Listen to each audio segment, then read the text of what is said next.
Welcome to episode 1 of the Self-Love Lifestyle podcast. I am so excited to be recording this for you here. I'm going to be talking about intuitive eating today, and it is such a passion of mine because it completely transformed my life and it transformed the lives of many of my clients as well. And it was created by two women who wrote the book in the 90s, one of which I studied directly with. Her name is Evelyn Tribole, and I definitely recommend you check out the book. But today I'm going to be sharing the 10 principles of intuitive eating with you, why you need it, why it's important, and then how I integrate it into my life and practices with my clients. So whether you've dieted or not, whether or not you're actively trying to lose weight, this is just going to be so critical for you, because if you learn how to listen to your body and respond with care, your life is just going to be so much more magical, so much more amazing, because you're going to be connected to your body in a whole new way. So if you're interested in feeling more connected to your body so that you can be happier and healthier, then definitely continue listening. So I want to ask you right now, do you listen to your body? Do you sleep when you're tired? Do you drink when you're thirsty? Do you eat when you're hungry? Do you stop eating when you're full? That's a really big one. Do you eat foods that you know will make you feel icky?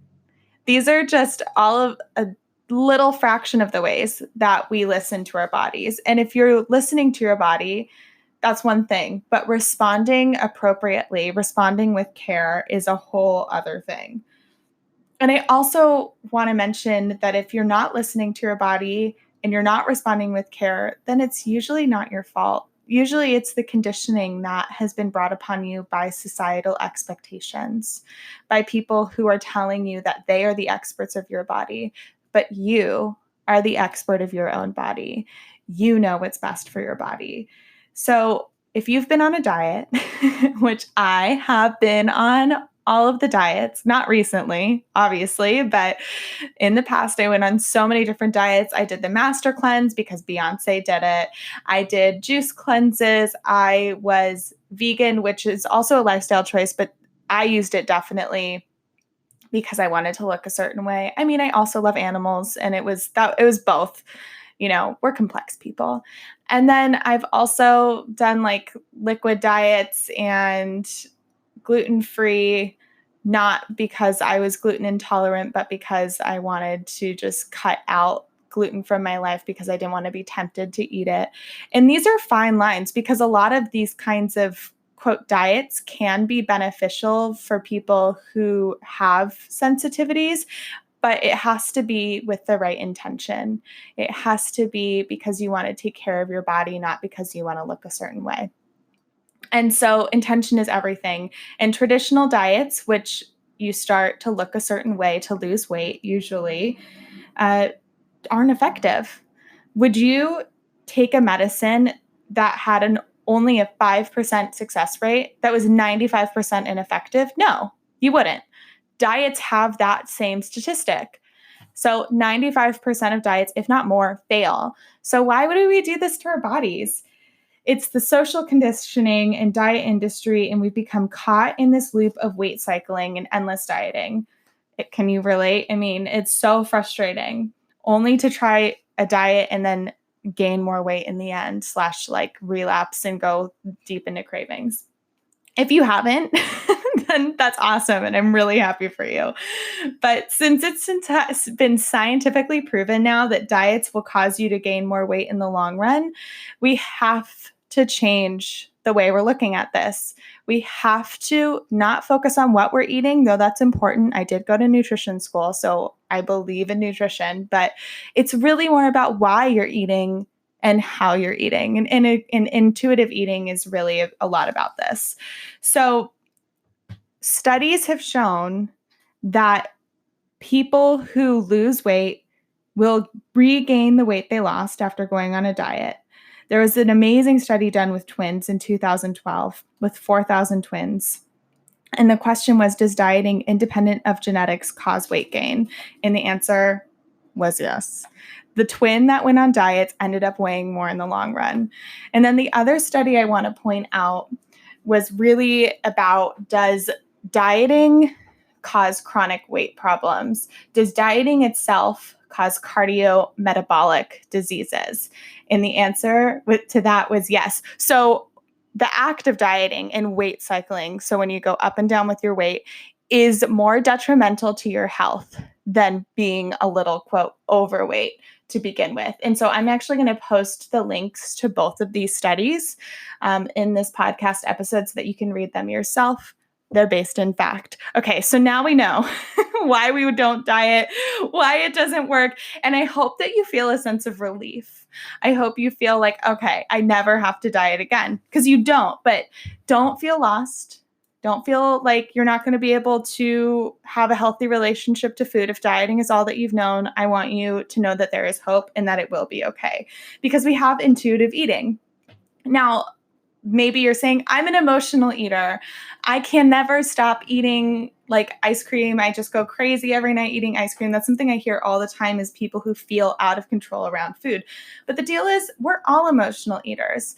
We're animals. And if you have pets, then you've seen how excited they get around dinner time. And we're the same way. And it's how our species has survived. Our emotional relationship to food is how our species has survived this long. If we didn't enjoy food, we wouldn't seek it out and we would not survive. So thank goodness that we have an emotional relationship to food.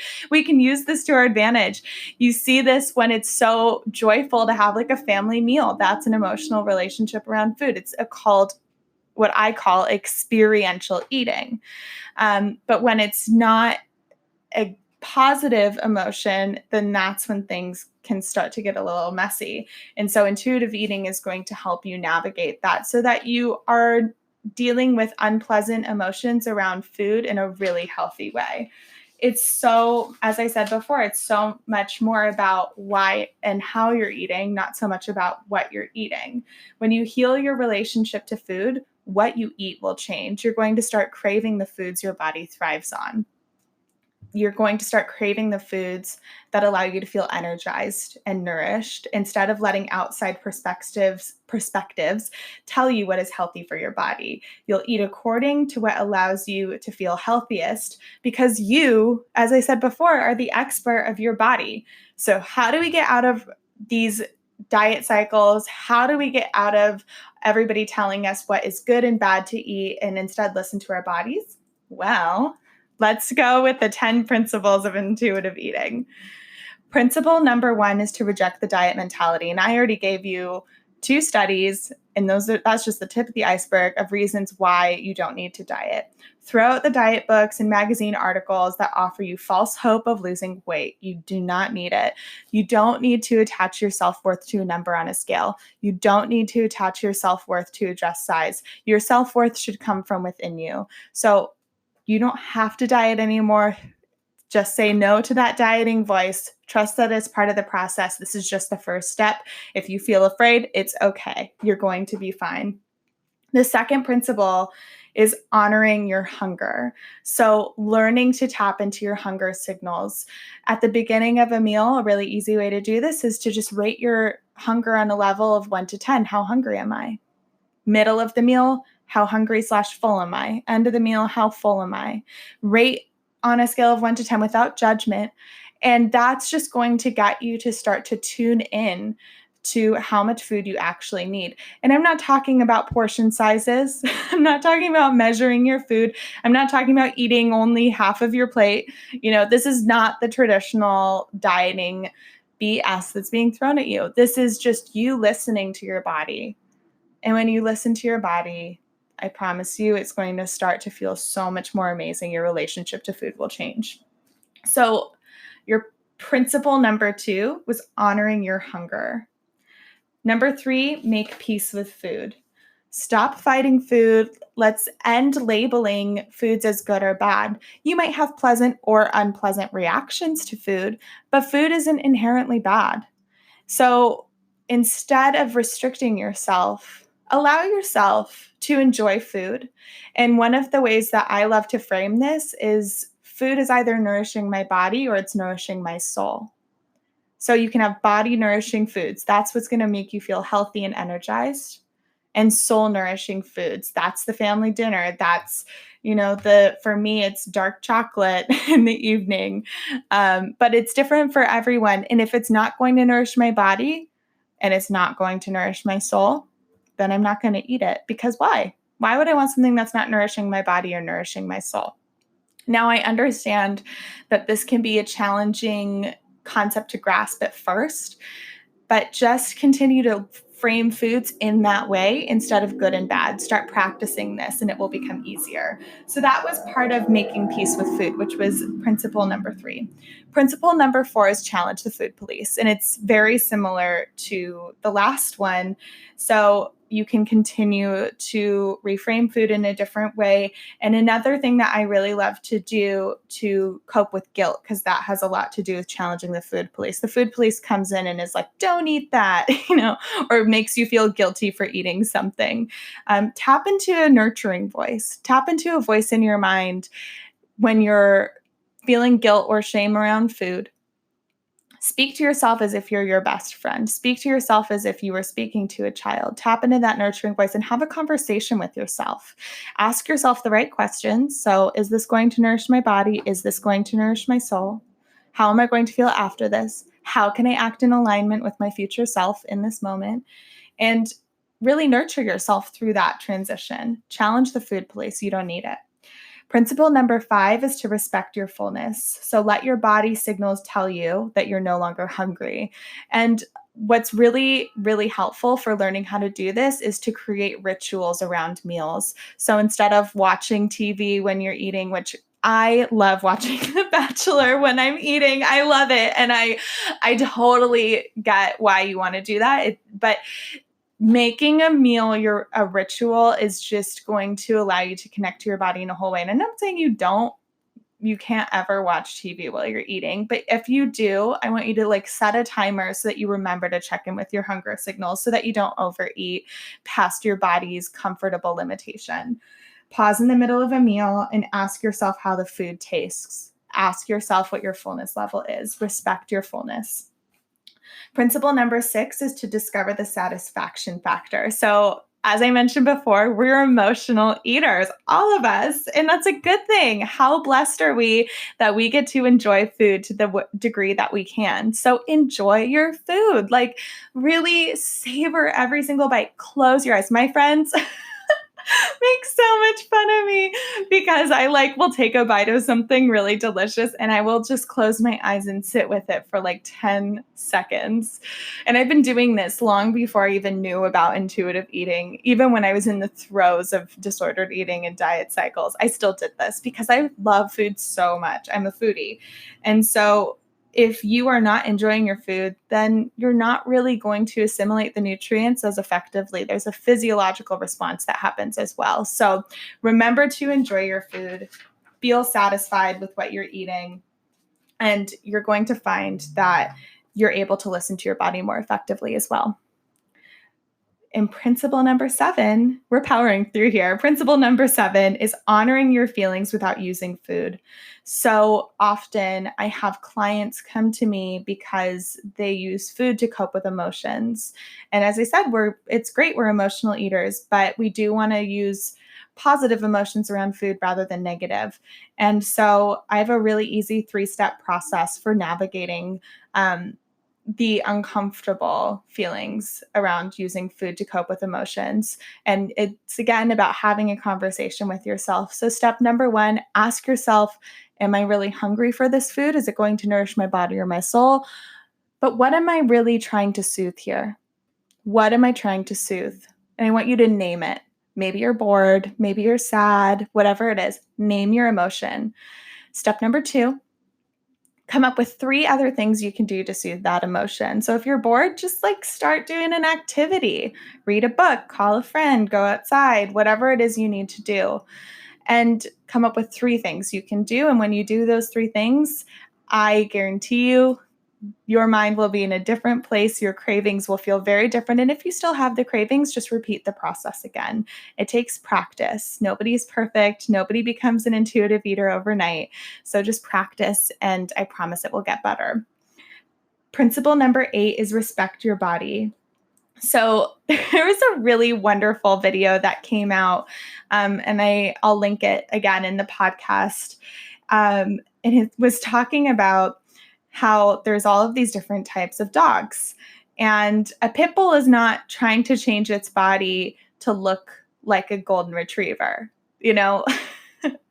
And how these dogs, they're all the same species, but they just are different types of dogs. And humans are the same. We are the same species, but we come in all shapes and sizes and colors. And it's so amazing that we do. I mean, it's the diversity on our planet is just so incredible. And so honor your genetic blueprint, honor that, if you're a size 7 shoe size, you're never going to be a size 10 shoe size. If you're a size 7 shoe size, you're never going to be a size 4 shoe size.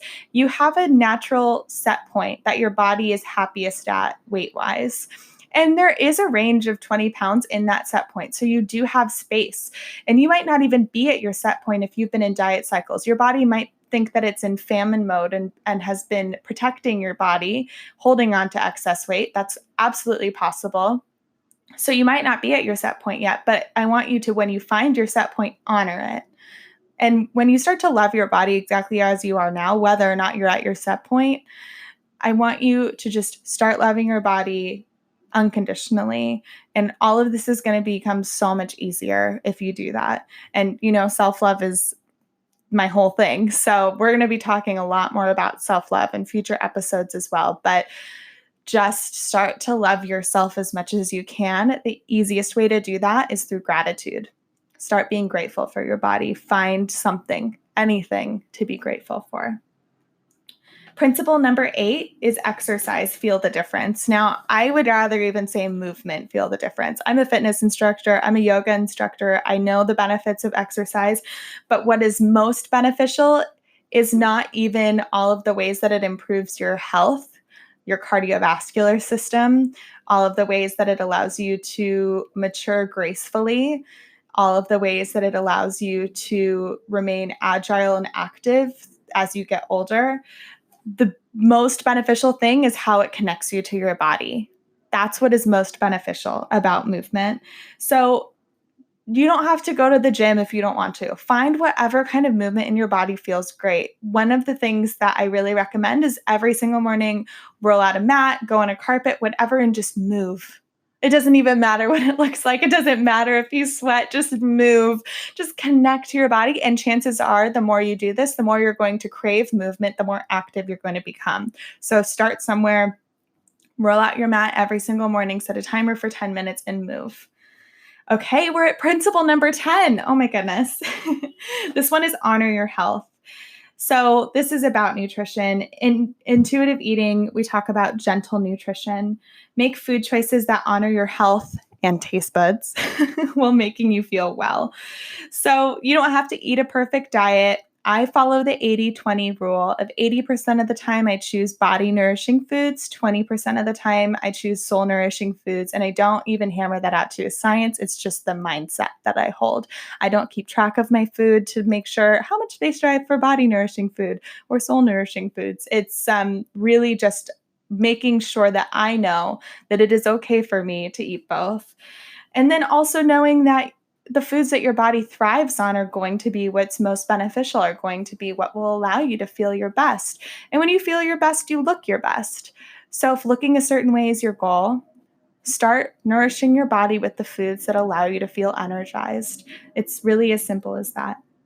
And I know these principles are easier said than done, but just start to incorporate small things into your day. So like I said, think about the body nourishing foods versus soul nourishing foods. Think about just moving your body in a way that feels good, making a ritual around meals, being really mindful around meals. And that's just going to start to open up your interoceptive awareness, which is the fancy term for listening to your body. So I hope this is helpful. If you have any questions, I encourage you to reach out to me. You can send me a DM on Instagram. I'm at the Self-Love Lifestyle. And if you want to go deeper in your self-love practices, then schedule a free consultation with me. I would love to talk to you, and definitely hop on my calendar while I still have room on there. And I will see you on Instagram. All right, that's it. Episode 1 of the Self Love Lifestyle. I'll be seeing you hopefully every week, and I'm sure we'll chat soon. Take care.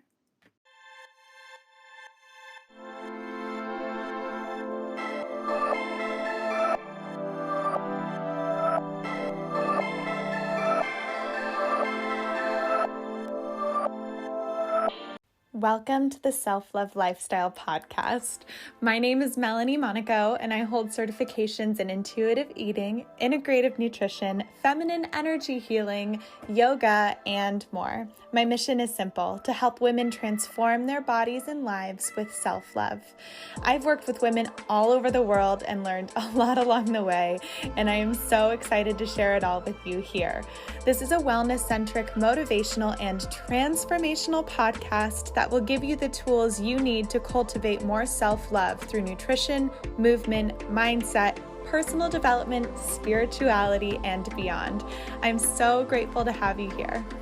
Now let's do this. Are you feeling stuck in a body you don't love? Or unable to find lasting motivation to maintain a healthy lifestyle?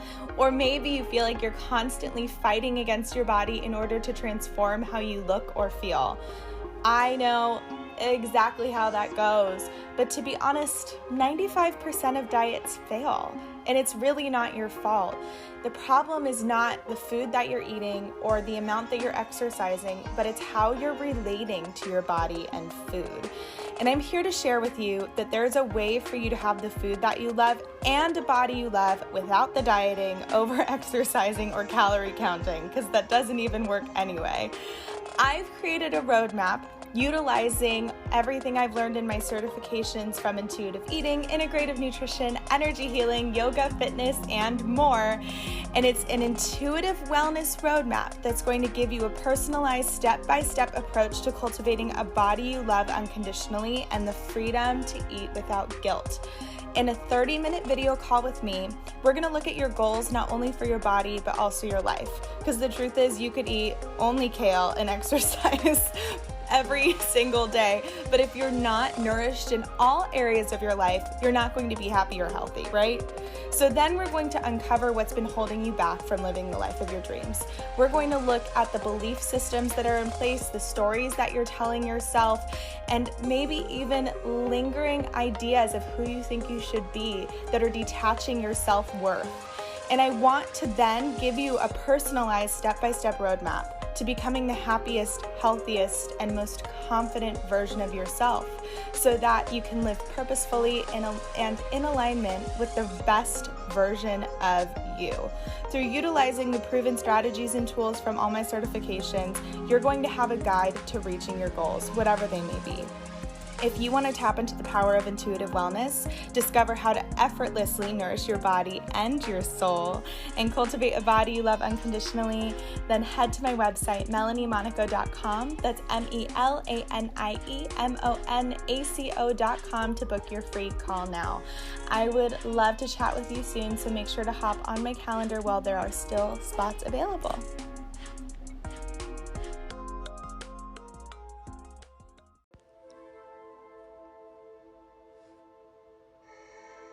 If you felt inspired or moved by what you heard today, then be sure to leave a rating and review.